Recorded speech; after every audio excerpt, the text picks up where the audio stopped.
mengalami kekencangan atau tension di lower back di sebelah kanan, itu naik ke atas, itu di sebelah kanan atau di sebelah kiri. Sebabnya saya sering merasa kanan, tapi di bahunya di kiri. Jadi karena di sana kan ada banyak otot yang saling terhubung. Jadi tergantung kan di yang bawah. mana ya? Iya, Gaby. Okay. Jadi bisa jadi itu dalam upaya, karena misalnya nih saya kan terbiasa seperti ini kan. Yeah. Misalnya terbiasa duduk, kalau kita duduk kan kadang-kadang suka nggak nyadar miring sebelah kan. Jadi di area lumbar itu kan otomatis fascia, thoracolumbar fascia yang ada di sisi kiri itu kan menjadi lebih tight. Jadi secara postural kita seperti ini kan, dalam waktu lama misalnya. Jadi sama seperti pertanyaan Rahma tadi, di sisi kanan bahu dia akan ada long lock. Karena kiri dia terkunci kan. Jadi bisa jadi kita merasakan sakit di bahunya karena otot terkunci di posisi panjang. Atau karena itu bahu kiri suka diangkat tanpa sadarnya. Pasti juga kalau ini terlalu ditarik enggak. Thank you, make sense banget. Harus diolah dulu. Iya. Kadang kalau kita bicara mengenai ketegangan bahu, teman-teman pernah menyadari nggak bahunya jadi tegang kalau habis mikir atau habis belajar? Dan bagi kita yang sudah terbiasa gitu kan seperti yang selalu saya bilang, manusia itu kan makhluk yang sangat pintar, pandai beradaptasi, termasuk tubuh kita. Jadi pada saat kita terus berada pada situasi yang menegangkan, stres, berlebih, kan tubuh kita sudah terbiasa tegang. Kita sudah tidak menyadari lagi kalau tubuh kita tegang. Kalau tanya, enggak kok, saya nggak merasa tegang, saya rileks, tapi kenyataannya sebenarnya tegang gitu. Hanya saja kita sudah dibiasakan untuk tidak merasakan itu. Sama seperti yang selalu saya kasih analog paling gampang, kalau saya sudah terbiasa, sense perasa saya menganggap bahwa rasa cabai 10 biji itu adalah rasa yang normal bagi lidah saya tidak akan merasakan cabai 5, 6 itu pedas. Saya hanya akan merasakan sensasi yang berbeda kalau derajatnya lebih tinggi. Mungkin kalau dikasih cabai 15 baru saya merasa gitu kan. Pada saat kita sudah merasa pada derajat yang paling tinggi, kita mungkin sudah mules-mules di sana baru merasa gitu. Nah, kita juga seperti itu tubuh. Pada saat ada hal-hal kecil kan kita manusia terbiasa untuk mengabaikan gitu kan. Kecil, begitu dia menjadi hal yang besar, baru kita berikan perhatian biasanya. Jadi itu yang kenapa banyak orang sebenarnya tidak menyadari bahunya tegang. Contohnya kalau kita lagi kesel, lagi marah, lagi banyak stres, banyak pikiran, banyak kerjaan, itu kan kita ngerasakan, aduh kok sininya jadi belakang kepalanya jadi tegang, atau kalau enggak migrain gitu.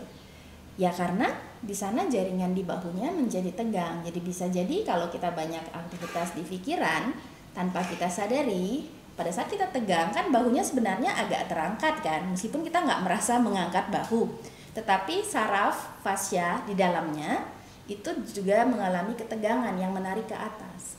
Nah itu tentu bisa juga seperti Gaby bilang, apakah itu dalam upaya counter untuk hal tersebut, jadi di sana kita mendapatkan ketegangan di lower back mungkin, tetapi kalau itu terjadi biasanya kita merasakan sakitnya di lower back karena itu bagian yang ditarik, yang terkunci. Tapi kalau kita merasakan sakitnya di bahu, bisa jadi isu yang aslinya ada di lower back. Jadi di sini yang menyesuaikan, bisa jadi seperti itu. Kira-kira kalau kalian lihat itu gerakan yang dihasilkan oleh rectus abdominis apa kira-kira? Coba lihat muscle attachment-nya dan arah seratnya. Jadi muscle attachment apa forward bend. Coba, dia origin dari rectus abdominis, originnya ada pada costal cartilage dan xiphoid process. Insertionnya ada pada tulang kemaluan. Pada saat berkontraksi menghasilkan gerakan ke arah origin. Coba dinalar. Bagaimana arah gerakan yang dia hasilkan? Berkontraksi ke arah origin. Originnya ada di costal cartilage dan xiphoid process, di rusuk.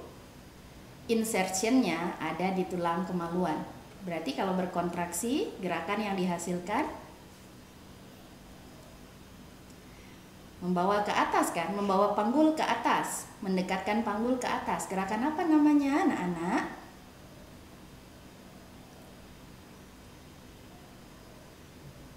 Backbend bukan? Backbend. Coba bagi panggul, menghasilkan gerakan, membawa panggulnya ke depan. Jadi panggulnya kan arahnya gitu ya, membawa panggulnya lebih ke atas. Apa namanya? Flexion. Flexion bagi hips. Backbend itu adalah extension. Jadi pada saat kita membawa, kan kakak Lucy selalu bilang, bawa tailbone-nya masuk, tarik tailbone-nya, atau kalau kalian latihan qigong, tarik tailbone-nya masuk. Coba kalau kalian dari posisi duduk tegak dulu. Kalau membawa masuk tailbone-nya bagaimana gerakannya? Coba bawa tailbone-nya masuk, amati atau pegang perutnya. Terasa ada kontraksi otot atau tidak? Jadi dia menghasilkan flexion bagi hips joint. Apakah clear? Contohnya kemarin saya memberikan masukan untuk Santi pada saat melakukan pose child pose, kemudian cobra, child pose lagi. Kira-kira rectus abdominisnya bagaimana? Pada saat dari cobra ke child pose, rectus abdominis memanjang atau berkontraksi?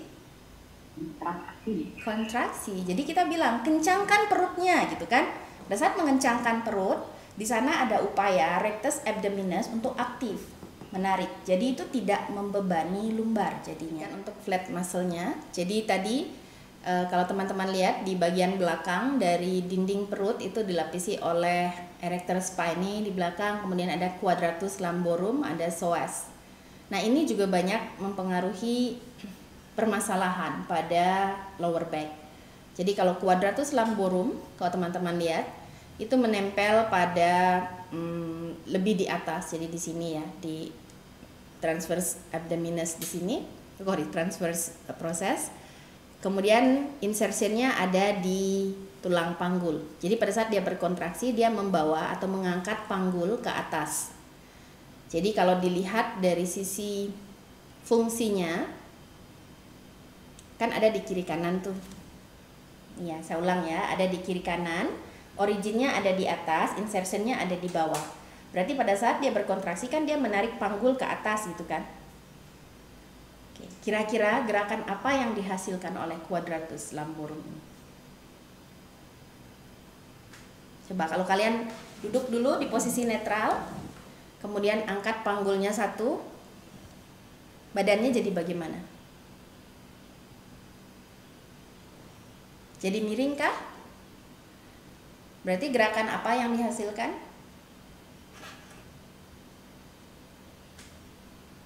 Gerakan apa namanya kalau membawa miring badannya ke samping? Side bend. Side bend. Jadi dia bekerja sama dengan erector spinae menghasilkan side bend. Jadi seperti tadi pembicaraan saya dengan Gaby, kadang kan kita duduknya gitu kan. Kadang duduknya nggak sengaja gitu kan, nggak terus-terusan bisa tegak gini kan. Coba aja amati kalau duduk berjam-jam, lama-lama kita miring kiri, miring kanan lah, bungkuk lah. Jadi kan kita juga kebiasaan kadang gendong tas gitu, mak-mak gendong tas kan di kiri mungkin atau di kanan. Pernah nggak merasa kalau kebiasaan gendong kiri, gendong tas kanan jatuh mulu gitu kan? Atau kalau biasa gendong kanan taruh di kiri jatuh terus, saya gitu nggak bisa bawa tas di kanan. Jadi akhirnya biasanya prefer backpack aja kalau memang berat bebannya gitu, karena backpack kan keduanya.